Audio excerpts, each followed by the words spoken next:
नमस्कार प्यारे दोस्तों, मैं अंजीश मौर्य आप सभी का स्वागत करता हूं आपके अपने YouTube channel expert online classes में। दोस्तों आज हम लोग देखिए लेक्चर नंबर 4 यहां पर पढ़ने वाले हैं डीसी जनरेटर का। और इससे पहले देखिए 3 लेक्चर में 130 क्वेश्चन तक कंप्लीट हो गया है। अगर आप लोग वीडियो नहीं देखें हैं तो प्लीज़ वीडियो की प्लेलिस्ट में जाइए, देखिए बहुत अच्छे से क्वेश्चन का डिस्कशन कराया गया है। आइए हम लोग देखते हैं। देखिए इसमें अगर आप लोग चैनल पर नए हैं और वीडियो इन्फॉर्मेटिव लगता है आपको तो प्लीज़ वीडियो को लाइक कीजिए, चैनल को सब्सक्राइब कीजिए और बेल आइकन को प्रेस कर लीजिए। यहाँ पर देखिए बहुत अच्छे से शॉर्ट नोट्स का भी रिवीजन कराया गया। आप लोग वीडियो की प्लेलिस्ट में जाकर देखिए, जितने इंपॉर्टेंट पॉइंट हैं सभी को बहुत अच्छे से यहाँ पर डिस्कशन कराया गया है। आइए स्टार्ट करते हैं हम लोग। देखिए क्वेश्चन नंबर 31 देखते हैं यहाँ पर।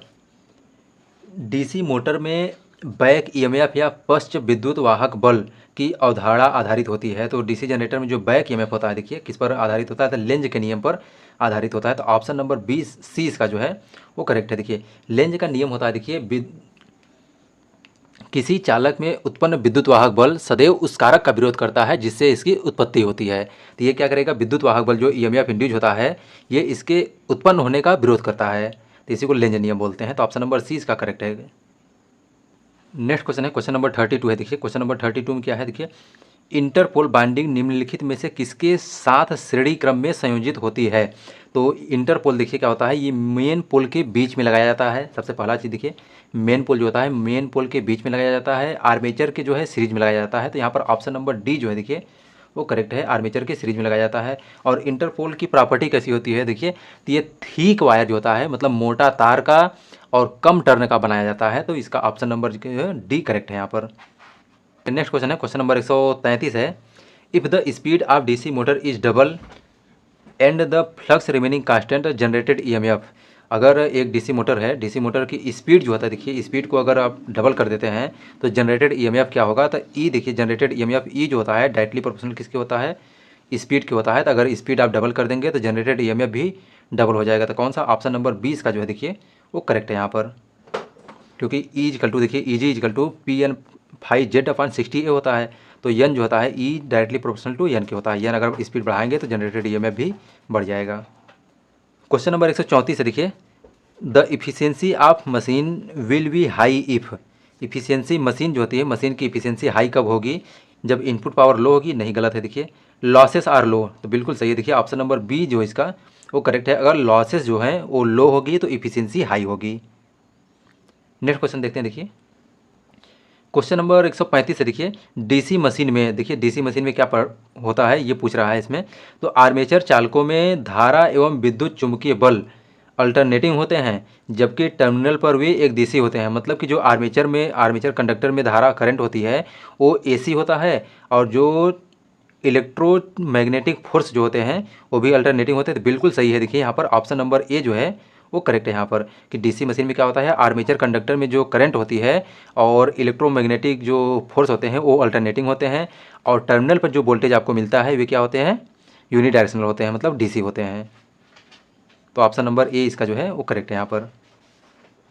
नेक्स्ट क्वेश्चन है क्वेश्चन नंबर 136 है। देखिए डीसी मशीन का दिक् परिवर्तक किस तरह कार्य करता है। दिक् परिवर्तक का मतलब होता है देखिए कम्यूटेटर होता है। तो डीसी मशीन में जो कम्यूटेटर होता है कैसा काम करता है, तो फुल वेव रेक्टिफायर की तरह वर्क करता है। तो ऑप्शन नंबर ए इसका जो है वो करेक्ट है यहाँ पर। क्वेश्चन नंबर 137 है। देखिए 137 है। The shape of stator is, जो स्टेटर होता है स्टेटर का शेप कैसा होता है, तो रिंग शेप में होता है। आप लोग देखे होंगे। देखिए यहाँ पर ऑप्शन नंबर बी जो इसका वो करेक्ट है। Outermost part of DC machine is yoke for low capacity machine is made of. जो देखिए डीसी मशीन का जो बाहरी भाग होता है उसको हम लोग योक बोलते हैं। तो बोला है कम क्षमता के मशीन को योक जो होता है किसका बना होता है। देखिए अगर कम क्षमता का मशीन है तो उसको हम लोग किसका बनाते हैं, तो उसको हम लोग कास्ट आयरन का बनाते हैं। और अगर हाई क्षमता का बनाना होता है तो हम लोग कास्ट स्टील का बनाते हैं। तो यहाँ पर ऑप्शन हम लोग देखते हैं। देखिए यहाँ पर देखिए लो कैपेसिटी जो होता है लो कैपेसिटी के लिए हम लोग कास्ट आयरन का बनाते हैं। तो ऑप्शन नंबर 20 का जो है वो करेक्ट है। क्वेश्चन नंबर 139 है। देखिए in DC machine fractional pitch binding is used. Fractional DC machine में फ्रैक्शनल पिच बाइंडिंग क्यों यूज करते हैं, तो स्पार्किंग जो होती है देखिए स्पार्किंग को रिड्यूस करने के लिए हम लोग क्या करते हैं, फ्रैक्शनल पिच बाइंडिंग यूज करते हैं। तो ऑप्शन नंबर डी इसका जो है वो करेक्ट है यहाँ पर। देखिए इसमें फ्रैक्शनल पिच बाइंडिंग होता क्या है, जैसे डीसी मशीन में एक अगर पूरा कॉइल स्पान लेते हैं तो 180 डिग्री होता है। जो कॉइल स्पान होता है दो कॉइलों के बीच की दूरी को हम लोग कॉइल स्पान बोलते हैं। तो इसमें क्या है कि अगर दो कॉइलों के बीच की दूरी 180 डिग्री से कम होता है तो इसी को हम लोग क्या बोलते हैं, फ्रैक्शनल पिच बाइंडिंग बोलते हैं या फिर शार्ट पिच बाइंडिंग बोलते हैं।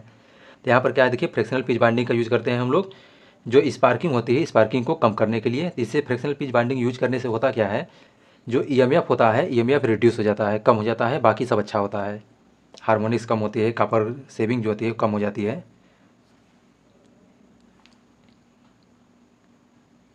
क्वेश्चन नंबर 140 है देखिए, in DC machine the plane passing through the axis of armature and through centre of contact of brush is known as. मतलब कि डीसी मशीनों में आर्मेचर की अक्ष और ब्रशों के संपर्क के केंद्र में के माध्यम से गुजरने वाला समतल को हम लोग क्या बोलते हैं, तो उसको हम लोग बोलते हैं कम्यूटेटिंग प्लेन बोलते हैं। देखिए तो ऑप्शन नंबर सी इसका जो है वो करेक्ट है यहाँ पर, कि आर्मेचर का अक्ष और ब्रश जो होता है, ब्रश के कंटेक्ट के मध्य से गुजरने वाले फ्लक्स को, समतल को हम लोग क्या बोलते हैं, कम्यूटेटिंग प्लेन बोलते हैं। क्वेश्चन नंबर 141 है देखिए, in DC machine armature binding are bounded. तो डीसी मशीन जो होता है, डीसी मशीन में आर्मेचर बाउंडिंग जो होती है किस पर लगी होती है, तो देखिए इसमें तो आर्मेचर बाइंडिंग किस पर की जाती है, देखिए on open on close slot on the stator. Stator में बिल्कुल नहीं करते हैं, तो ये बिल्कुल गलत है आर्मेचर बाइंडिंग को। देखिए हाफ ऑफ द स्टेटर, तो ये भी गलत है। देखिए नेक्स्ट क्वेश्चन है, क्वेश्चन नंबर इसमें ऑप्शन है देखिए, नेक्स्ट ऑप्शन है on open slot stator. Stator पर करते नहीं, तो बिल्कुल गलत है। देखिए तो इसमें नन ऑफ द एबव जो है, नो वेयर, इसमें से कोई ऑप्शन नहीं है। तो आर्मेचर बाइंडिंग जो होती है देखिए हम लोग कहाँ करते हैं, आर्मेचर के स्लॉट में करते हैं। तो आर्मेचर में स्लॉट कटे होते हैं, उसी पर हम लोग इसका बाइंडिंग करते हैं। यहाँ पर ऑप्शन नंबर डी है, इसमें से नन ऑफ द एबव, कहीं भी नहीं करते हैं। क्वेश्चन नंबर 142 है, इन armature binding is connected in. Armature binding जो होता है देखिए कैसे कनेक्टेड होता है, तो आर्मेचर बाइंडिंग को हम लोग सीरीज में भी कनेक्ट कर सकते हैं, पैरेलल में भी कनेक्ट कर सकते हैं। तो यहाँ पर ऑप्शन नंबर कौन सा, सी जो है वो करेक्ट है। आइदर सीरीज और पैरेलल होता है, या तो फिर समांतर क्रम में या तो फिर सीरीज क्रम में हम इसको कनेक्ट कर सकते हैं। नेक्स्ट क्वेश्चन है, क्वेश्चन नंबर 143 है देखिए, 143 है, ये मैकेनिकल रेक्टिफायर इज, मतलब यांत्रिक दृष्टिकारक है। तो मैकेनिकल रेक्टिफायर किसको हम लोग बोलते हैं, तो जो कम्यूटेटर और ब्रश होते हैं, कम्यूटेटर और ब्रश को हम लोग क्या बोलते हैं, मैकेनिकल रेक्टिफायर बोलते हैं। तो ऑप्शन नंबर डी इसका जो है वो करेक्ट है यहाँ पर। देखिए कम्यूटेटर का मेन काम होता है, जो आर्मेचर होता है, आर्मेचर में एसी डेवलप होती है, एसी को डीसी में कन्वर्ट करता है कम्यूटेटर। उसके बाद कम्यूटेटर से जो है ब्रश का काम होता है, कम्यूटेटर से डीसी करंट को लेके ये एक्सटर्नल सर्किट को प्रोवाइड करता है, प्रदान करता है, सप्लाई देता है। तो यहाँ पर ऑप्शन नंबर डी इसका जो है वो करेक्ट है, कि मैकेनिकल रेक्टिफायर किसको बोलते हैं, ब्रशेस और कम्यूटेटर को, मेन कम्यूटेटर को बोलते हैं। ब्रश लगा होता है तो भाई इसलिए यहाँ पर बोल दिया गया इसको।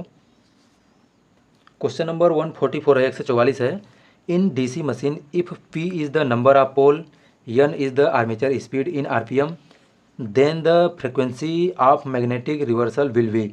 मतलब कि देखिए आपको एक डीसी मशीन में नंबर ऑफ पोल की संख्या कितना दिया है, पी दिया है, और आर्मेचर की स्पीड जो है आरपीएम में एन दिया है। तब आर्मेचर की फ्रिक्वेंसी पूछ रहा है, आर्मेचर में जो ईएमएफ इंड्यूस होता है उसकी फ्रिक्वेंसी क्या होगी।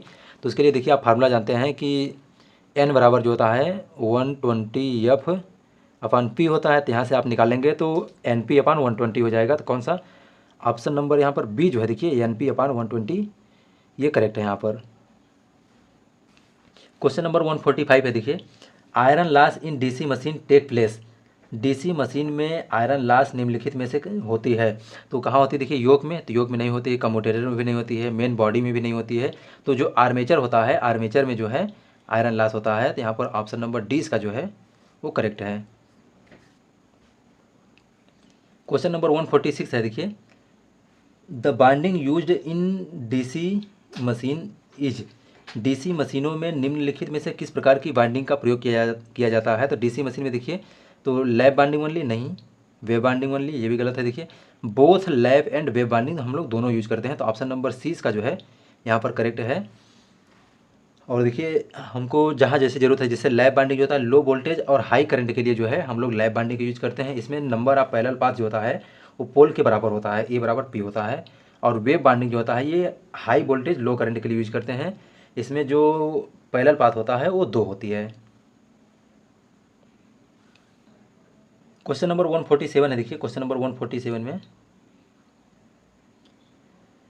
Which of the following is not effect of armature reaction in DC machine. DC machine में कौन सा आर्मेचर रिएक्शन का इफेक्ट नहीं होता है? देखिए, तो इट वीक द मेन में फील्ड फ्लक्स एंड डिस्टार्ट इट। तो बिल्कुल सही है। देखिए, ये क्या करता है? मेन फील्ड फ्लक्स को वीक करता है, दुर्बल करता है और इसे विरूपित कर देता है। तो ये देखिए होता है आर्मेचर रिएक्शन कार्ड, ये हो जाता है। It produce heavy sparking on commutator. तो यहाँ जो है कम्यूटेटर पर स्पार्किंग प्रोवाइड करता है, तो ये भी होता है। देखिए, it weakens the EMF generated in case of generator.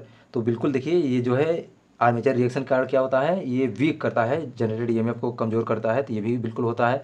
It increase the speed of motor. तो ये देखिए बिल्कुल गलत है। यहाँ पर जो है ये इस आर्मेचर रिएक्शन जो होता है स्पीड को नहीं बढ़ाता है। तो ऑप्शन नंबर डी इसका जो है वो यहाँ पर करेक्ट है। इसके मतलब आर्मेचर रिएक्शन के बारे में ये गलत लिखा है यहाँ पर।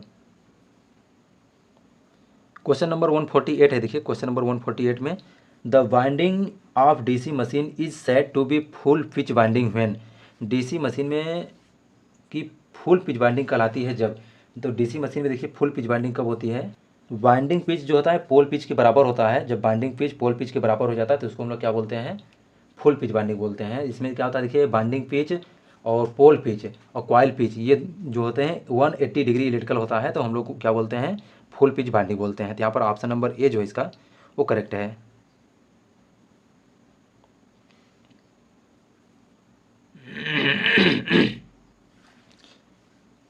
इन lap winding the number of parallel path are.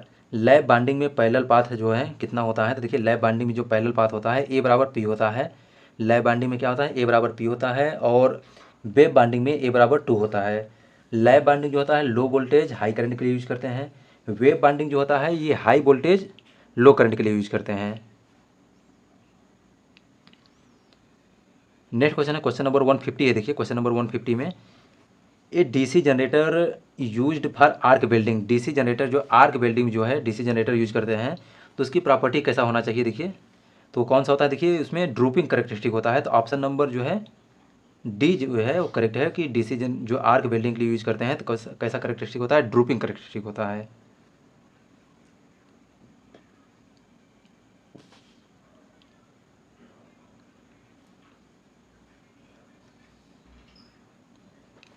The condition for maximum efficiency in case of DC generator. DC generator में मैक्सिमम इफिशियंसी के लिए क्या कंडीशन होना चाहिए? देखिए, शर्त होना चाहिए। तो उसमें वेरिएबल लॉस जो होता है कांस्टेंट लॉस के बराबर होता है। तो ऑप्शन नंबर 20 का जो है वो करेक्ट है। ये सिंपल क्वेश्चन है। देखिए, क्वेश्चन नंबर 152 है। डीसी जनरेटर में लैप बाइंडिंग और वेव बाइंडिंग के संदर्भ में क्या सही है? तो लैप बाइंडिंग देखिए, आप जानते हैं कि लैप बाइंडिंग जो होता है लो वोल्टेज हाई करंट के लिए यूज करते हैं और वेव बाइंडिंग जो होता है हाई करंट लो वोल्टेज के लिए यूज करते हैं। तो हम लोग पढ़ लेते हैं इसको। देखिए, तो तरंग कुंडली का उपयोग अधिक वोल्टेज के लिए, वेव बाइंडिंग जो है अधिक वोल्टेज के लिए करते हैं तो नहीं है। और अधिक धारा के लिए, देखिए वोल्टेज तो सही है लेकिन धारा जो है ये देखिए गलत है यहाँ पर, तो ये नहीं होगा। नेक्स्ट ऑप्शन देखते हैं। देखिए, तो इसमें क्या देखिए, लैब बाइंडिंग समांतर मार्गों की संख्या सदैव 2 होती है, तो गलत है। इसमें पैरेलल पाथ पोल के बराबर होता है। तरंग बाइंडिंग में समांतर मार्गों की संख्या सदैव पोल की संख्या के बराबर होती है, ये ऐसा वेव बाइंडिंग होता है, तो ये भी गलत है। देखिए, तो लैब बाइंडिंग का उपयोग कम वोल्टेज और अधिक धारा वाली मशीनों के लिए किया जाता है, तो बिल्कुल सही है। देखिए, ऑप्शन नंबर 20 का जो है वो करेक्ट है। यहाँ पर लैब बाइंडिंग जो होता है ये लो वोल्टेज और हाई करंट के लिए यूज करते हैं। इसमें नंबर ऑफ पैरेलल पाथ जो होता है नंबर ऑफ पोल के बराबर होता है। क्वेश्चन नंबर 153 है। देखिए, डीसी जनरेटर में क्रम कम्यूटेटर का काम क्या होता है? तो डीसी जनरेटर में कम्यूटेटर का मेन काम होता है कि ये एसी को जो है एसी को डीसी में परिवर्तित करना होता है। तो ऑप्शन नंबर 20 का जो है वो करेक्ट है, convert AC to DC. Question number 154 है। देखिए, 154 है। डीसी जनरेटर सेट में यदि सफ़ेद धुआं दिखाई देता है तो क्या होता है? देखिए, डीसी जो हम लोग डीजल जनरेटर सेट होता है, डीजे सेट होता है, इसमें अगर सफ़ेद धुआं दिखाई देता है तो क्या होता है? उसमें जो है देखिए पानी की मात्रा, जो कंबस्टर चैम्बर है, कंबस्टर चैम्बर में पानी की मात्रा क्या है? ज़्यादा हो जाता है, तो इस वजह से जो है उसमें धुआं दिखाई देता है। तो ऑप्शन नंबर ए इसका जो है वो करेक्ट है।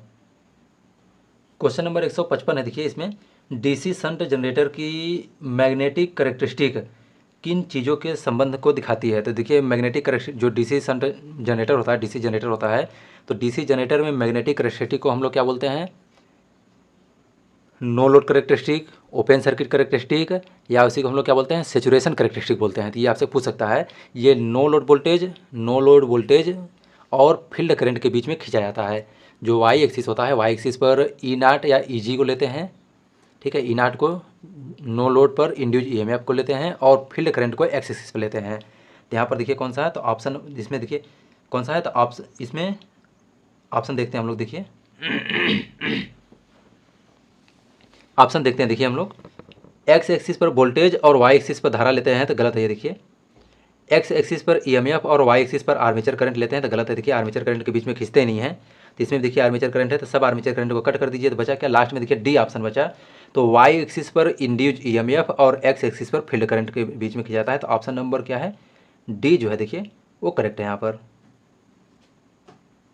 क्वेश्चन नंबर 156 है। देखिए डीजल जनरेटर सेट में उपयोग होने वाले लुब्रिकेंट तेलों का एसएई नंबर क्या प्रदर्शित करता है, तो उसके वाइस्कोसिटी को प्रदर्शित करता है। एसएई नंबर जो होता है इसके वाइस्कोसिटी को प्रदर्शित करता है, श्यानता को। तो ऑप्शन नंबर बी जो है इसका वो करेक्ट है।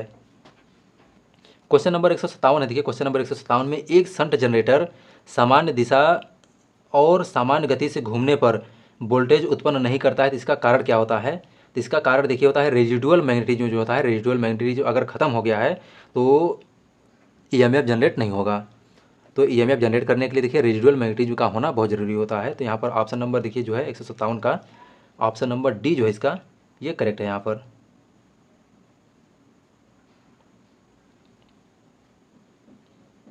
क्वेश्चन नंबर 158 देखिए क्वेश्चन नंबर 158 में ऑटोमोबाइल की बैटरियों को चार्ज करने के लिए कौन सा जनरेटर का यूज करते हैं, तो ये देखिए सिंपल है, इसमें शंट जनरेटर का हम लोग यूज करते हैं। तो ऑप्शन नंबर जो है डी सी जो है इसका करेक्ट है कि शंट जनरेटर का हम लोग यूज करते हैं बैटरी, ऑटोमोबाइल में लगी बैटरियों को चार्ज करने के लिए। ये कांस्टेंट इसमें पूछता है, तो कांस्टेंट इसको हम लोग जनरेटर भी बोलते हैं, कांस्टेंट वोल्टेज जनरेटर भी बोला जाता है इसको। क्वेश्चन नंबर 160 है। देखिए डीसी जनरेटर में कॉइल जो स्पान होता है, कॉइल स्पान पोल पिच के बराबर करने के लिए कुंडली का पिछला जो हम लोग बैक पिच बोलते हैं किसके बराबर होना चाहिए, तो कुंडली का जो बैक पिच होता है देखिए कम्यूटेटर बार पर पोल के बराबर होना चाहिए। तो ऑप्शन नंबर ए जो है इसका देखिए वो करेक्ट है यहाँ पर, कम्यूटेटर बार पर पोल के बराबर होना चाहिए, मतलब प्रति पोल क्रम विनिमयक बार।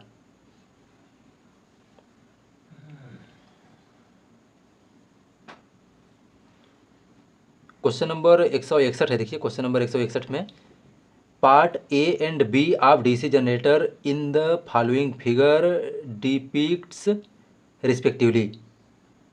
इसमें जो देखिए फिगर दिया है, तो फिगर में बोल रहा है कि डीसी जनरेटर के ये कौन से भाग को प्रदर्शित करते हैं। तो डीसी इसमें क्या है, ये जो है ये इसको हम लोग क्या बोलते हैं, मेन पोल बोलते हैं।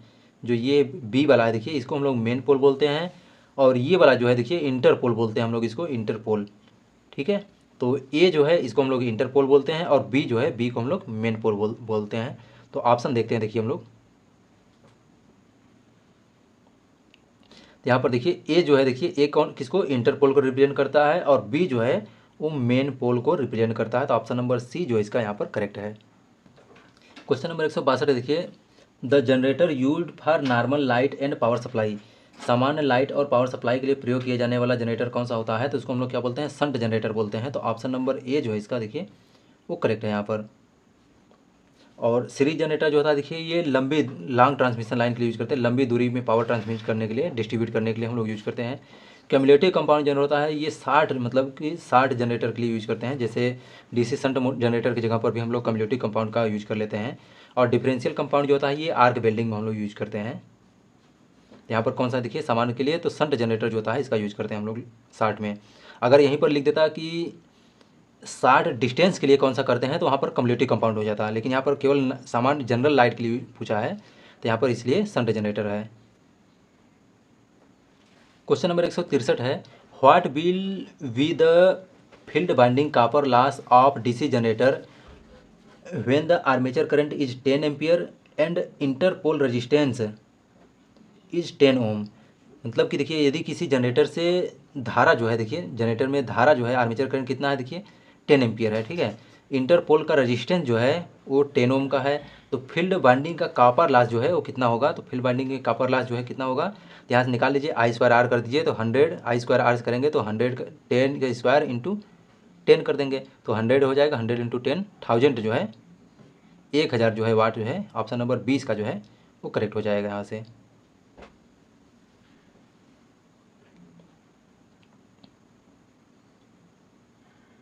क्वेश्चन नंबर 164 है, देखिए क्वेश्चन नंबर 164 में if the residual magnetic question number 164 है if the residual magnetism of DC generator is exhausted, अगर डीसी जनरेटर जो है उसका रेजिडुअल मैग्नेटिज्म जो होता है ख़त्म हो जाता है तो हम लोग क्या करेंगे, तो इसको हम लोग क्या करते हैं थोड़ा सा मतलब सप्लाई से लगभग 10% बैटरी के सप्लाई से हम लोग उसको डीसी सप्लाई देकर इसको रेजिडुअल मैग्नेटिज्म को फिर से इस्टेब्लिश करते हैं, स्थापित करते हैं।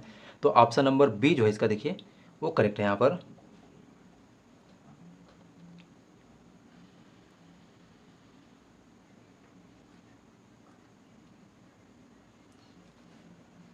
द बाइंडिंग क्वेश्चन नंबर 165 है, देखिए the binding done in commutator is,